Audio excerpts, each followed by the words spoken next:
Alright, so we start off with Miles and Kinky window shopping. And the thing is, the sneakers that they're looking at cost like $300, which is insane money just for a pair of shoes. But before Genki could even say what he was thinking, some money fell from the sky. And following it was the scorpion in this whack-ass suit. But I don't like this suit. It's so nasty. Seeing the danger that the scorpion was causing, Miles went to the dumpster to change into his Spidey suit. Before Scorpion could violate this dude, Miles distracted him with talks about the shoes. Now, not even taking bro seriously, he calls Miles Spidey Jr. before getting whipped up. Scorpion obviously broke out of it and started swinging Miles around before smacking him with his tail. Now he grabbed him and did him like this. Kobe!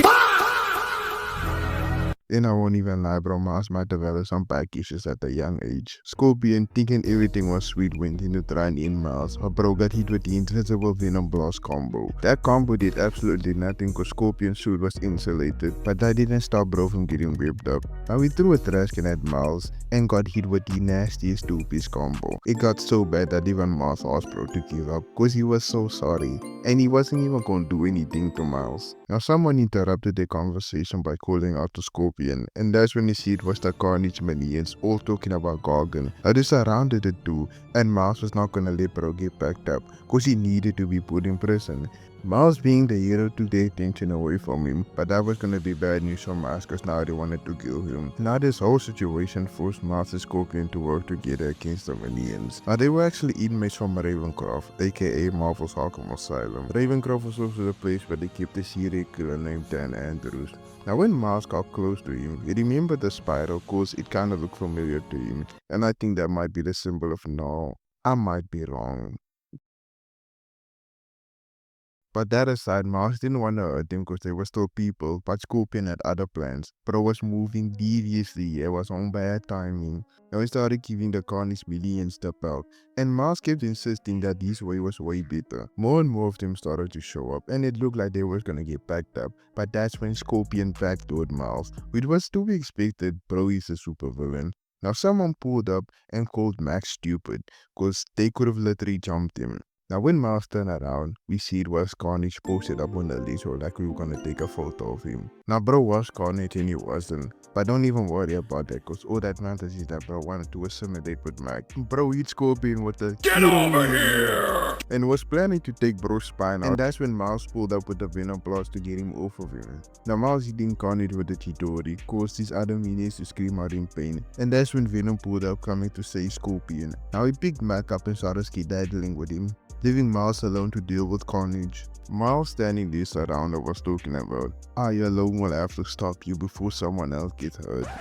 In the reading that, I was like, get this corny ass nigga off my screen, bro. Nigga, you gon' get folded. You in a 1v20, bro. You are not Kendrick. Carnage here gonna let that alone and told bro that he'll never be alone again. Before telling his minions to assimilate with Miles, the Carnage group raced towards Miles and started the assimilation process. Now he tried using his Venom Blast, but that did absolutely nothing. And in the process, Carnage praised him for his strength, but told him resisting is pointless cause he's now one of us. After the assimilation process was done, we see the birth of Carnage Miles. Bro was still trying to regain control, but it was pointless cause he was now one of Niles' minions. Now Carnage sent Bro out for assassination mission, and the crazy thing about that is they already had Bro's location, and the person who was gonna escort Miles to this execution was gonna be Dan. And like before, his searching was completely pointless. When they went out for the hunt, they swung past the Brooklyn Bridge, and seeing the bridge made Miles wonder who he was. In a flashback, we see Miles and Uncle Aaron chilling at the bridge,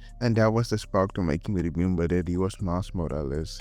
But like earlier, Bro was again suppressed. Now when they pulled up to the kill place, we see Triple J was a DD talking about the memoir and how legendary it will be. Now as they continue yapping, the Carnage crew got closer, with their tongues out mind you, and rudely interrupted the business meeting. And the only thing these buffoons could say is kill. Triple J and Herb started moving like TK, and the Carnivorous Coalition went after them as Triple J yelled for the people to leave the building. Now the Carnage companions were moving like they were in a horror movie because they popped up behind him and had Unk cornered. Now before he could start the negotiation process, with the money that he did not have, then the freaky man got snapped by Silver Sable and a battalion. Now they started lighting them up like a Christmas tree and told Triple J to get to safety.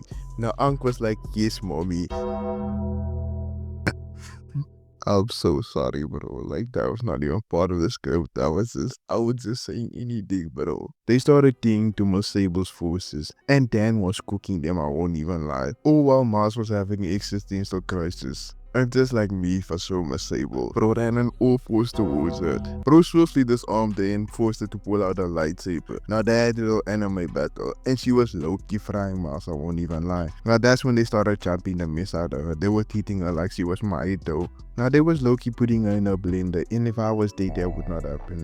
Now I wouldn't let them do her like that. Triple J seeing what they doing to her, sniper with a stapler, and that somehow managed to wake Mars up, just as he was approaching the Sable. Now Dan was looking at bro like, what are you doing, gang? Lock in. But Miles was tweaking out. So Sable looked at bro and told him that that's gonna cost extra money from your old man. Dan followed Miles till they were outside, and that's when bro remembered everything. Telepathically, he reminded Dan that he did many horrible things, but he was still a human. And through the power of friendship, Dan remembered who he was. Now they was planning to break free until bro got hit in the back.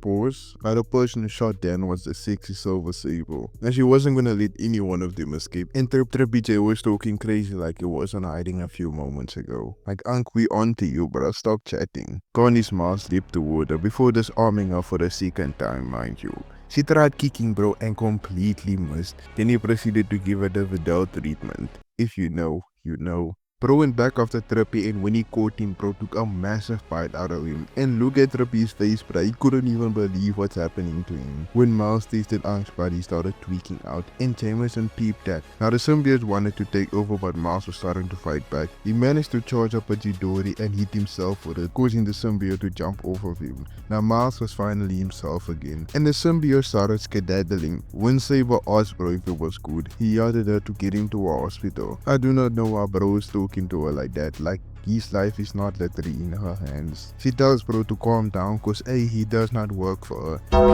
Read, nigga! Read!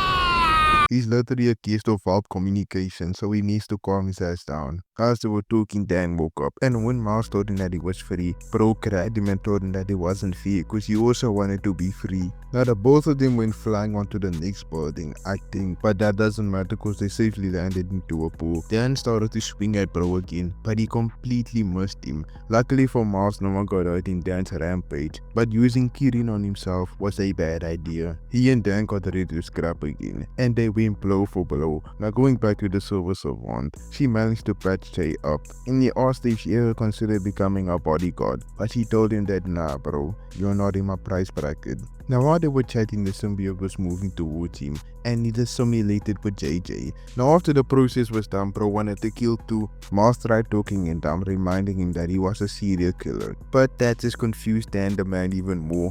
Trippy J pulled up to ruin their TikTok and completely humiliated Dan before throwing him off a building. Now Miles and Jay started boxing in the water, and Miles' main priority right now was not letting Dan die. Now he jumped out of the pool and went after Dan. He was doing his best Yamcha impersonation on the E-Dugs. Now unlike my boy Yam Cheesy, bro was still alive. Now Miles waved him up so that he can be in one place if the police show up to arrest him. Now Miles managed to follow Carnage's tank all throughout the city and found himself in downtown Soho. Now when he got there, bro gave him a coup de grace like he was Finn Balor. And that is so crazy, bro. Mind you, there's still a human behind all of that, bro. A normal old man whose ribs were probably shattered into a million pieces. So while they were scrapping, this scuba was listening to Lucky vibing to that new drink. Trippy J tried filleting the bystander, but Miles managed to save bro, but in the process destroyed the sneaker store. Now in the store they were close to ruining the place even further, but luckily Miles thought of hitting bro with a Chidori, and that laid bro out. The store owner asked Miles if it was good, and he said that yeah, it was smooth but apologized for his store. Now luckily for Miles, the dude had insurance, and he also thanked him for saving the kid earlier. Now Miles, they only got better cause the store owner was like, yeah, you can have this as a sign of my gratitude, cause he got Miles eyeing him the entire time. Now bro beeped that Carnage was trying to escape, and Miles went after him. So the store owner told him that yeah, later on you can come fetch them, I'ma save them for you. Now as they were going on this goofy chase scene, Miles peeped that as long as the symbiote exists, Carnage was still gonna control it. Now my melanated brother decided that the only way to beat Carnage Carnage is to infuse him with one of his parts. Now after the assimilation process was done, we get the carnivorous Miles, and I won't even lie bro, it's steady gas. I know some of y'all are gonna disagree, but I mess with it heavy. And that's gonna be the end of the video. I'ma catch y'all in the next one, and just in case you never hear from me again, good morning, good afternoon, and good night.